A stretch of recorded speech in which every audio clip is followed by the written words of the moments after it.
Hey guys, Davita here.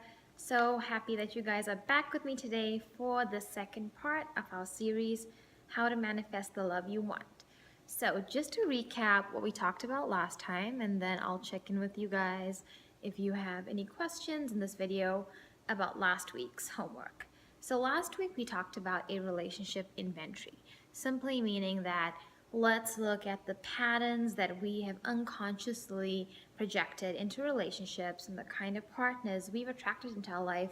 Whether or not they were people we wanted to be with or not, they did show us that we were attracting them because our belief systems matched the relationship. So the relationship inventory is a great way to find out what are the patterns that we're running in our lives unconsciously. So that's what you can discover from your relationship inventory. And this is a way to stop those patterns, because to stop anything, you have to first become aware of that. So this week, the exciting thing we're going to talk about is how does a relationship template work? Now, a relationship template is basically the subconscious schema or the programming we have internally that creates the relationships we experience. Now, how do we form this template? Well, that's pretty easy. Each of us it's thought between birth and 12 years old or 13 years old, watch and observe those in our lives that are most influential. So that would be our parents and the relationships that we see as kids. And we take in what we see to be the reality of relationships. It becomes the way we think love is, the way relationships is, the way marriage is, what it means. It also programs us with the behaviors we show in relationships. Whether those behaviors are positive or negative, that becomes our template. Now, I use the word template, which is a term I created for this, because a template is something that you use to create things in the future that match the pattern. Like when you're kids and you draw something through a template.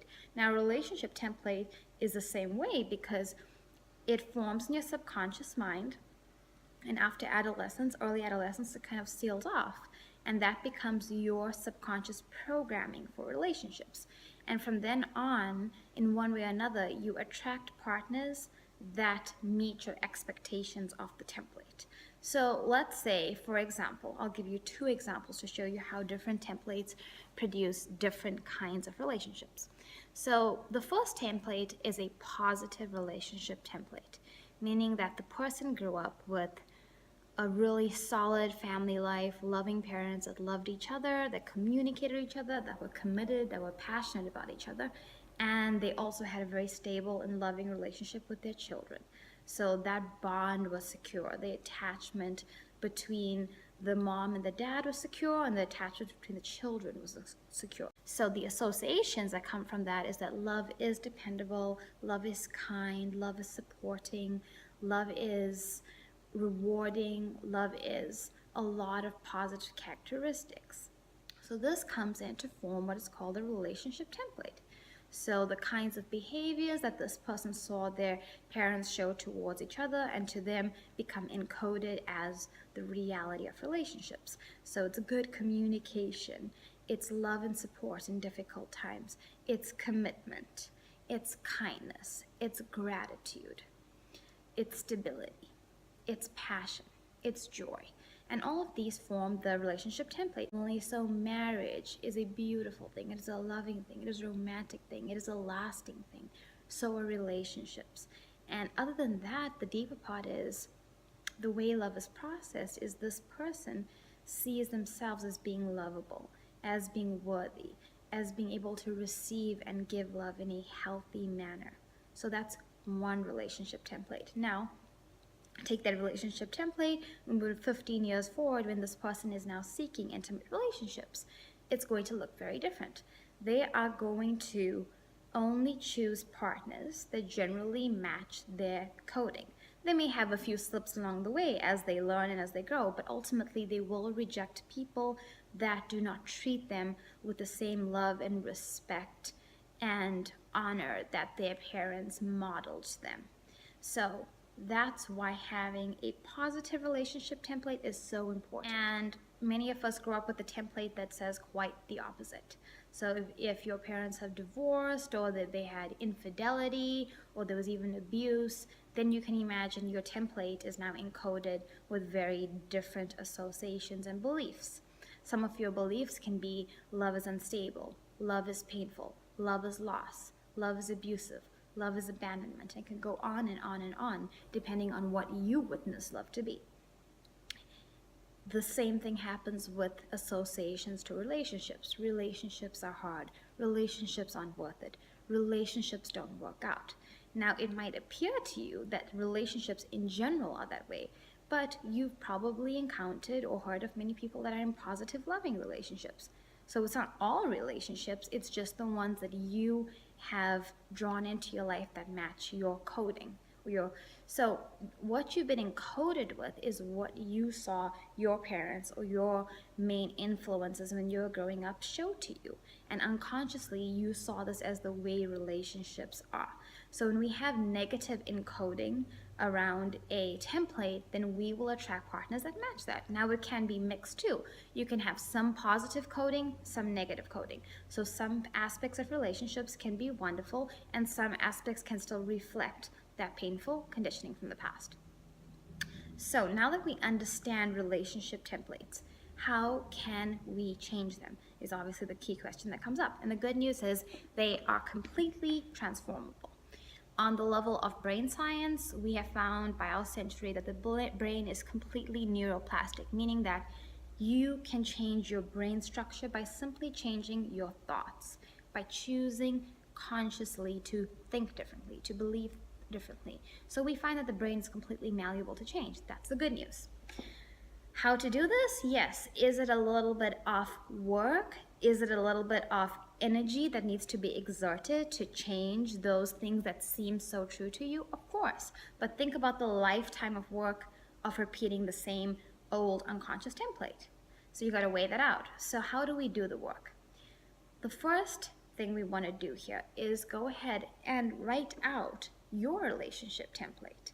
So relationship template reflects what did mom and dad or my primary influences at the time reflect to me about relationships, reflect to me about love. What was the female's role in the relationship? What was the man's role in the relationship? What were the difficulties I saw growing up? What were the rewarding parts of relationships? What did I come to leave this conditioning with? Meaning, what do I believe from my past to be true about relationships? So let's go ahead and analyze your history. Analyze what you unconsciously picked up along the way about relationships by looking at how your past has shaped you. So let's just go ahead, find out what was your relationship like with your parents, what was their relationship with each other, was there separation, divorce, infidelity, or was there just a lot of emotional upheaval or difficulties, or was it a loving relationship? So we need to look at the past, and we need to understand how the past shapes us to recreate it in the future. So that's your template. Now, once you can create a template, which I have a worksheet for, if you guys want that worksheet, please send me an email or message me in here, and I'd be happy to send that over to you guys, because it'll be very helpful to know exactly what to do with this. So when you've completed the worksheet, you understand your template, then we go into phase 2, which is let's go ahead and change these belief systems. So changing belief systems means disputing their validity in the present. Okay, it means bringing your present term awareness to right now, looking at the impact these beliefs, these stories, mind stories have created in your life, and if they are true or valid to you anymore, and if you want to continue with them. So this is called belief transformation. That means we look at an old belief. For example, the belief relationships are painful. Now, the next question is, where did you learn this belief? Okay, I learned it because mom and dad fought right through their relationship and eventually they divorced. Hence, I believe relationships are painful. Okay, so the next question is, are all relationships painful, Or was it just that your parents entered unconsciously into a relationship and did not know how to communicate and how to heal their relationship? They didn't have the right tools. Okay, so once you dispute that, you might say, well, maybe it is because they entered unconsciously with their own conditioning and they weren't aware of it, and it was their conditioning that made relationships hard. So no, not all relationships are painful. Now the next step is, okay, if all relationships aren't painful, are some relationships fulfilling, lasting, loving? The answer is yes. Some relationships are fulfilling, loving, and lasting. Okay, then we ask, do you want to hold on to your old belief system that relationships are painful? Now right here, you might feel a little bit of resistance, and that's good. That's just showing your subconscious mind wants to hold on to the story that relationships are painful. So if you feel that resistance, that's completely fine. Just go to that part of yourself that feels resistance and say, can you see that holding on to this belief is causing me more pain? And this part of you might say, well, I'm just trying to protect you because I want to show you that relationships are painful. And then what you say is, it's not relationships are painful, it is the belief that relationships are painful that creates the behaviors that draws in the partners to match that belief.